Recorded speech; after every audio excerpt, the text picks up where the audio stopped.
नेताजी अमर रहे, नेताजी अमर रहे, नेताजी अमर रहे।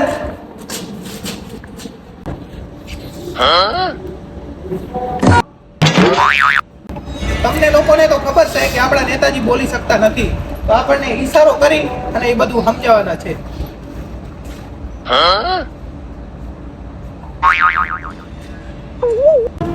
રામોને તો કેમ આવા ઈશારા કરે ખોટા ખોટા? તો નેતાજીનો કહેવાનો મતલબ એમ છે કે ભાઈઓ और બહેનો, આપણો દેશ ખાડામાં જાય તો બારે કાઢો.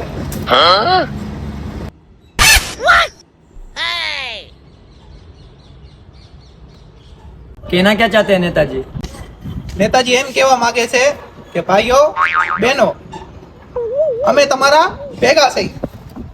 जब तक सूरज चांद रहेगा નેતાજી આ દિલમાં તમારું નામ રહેશે.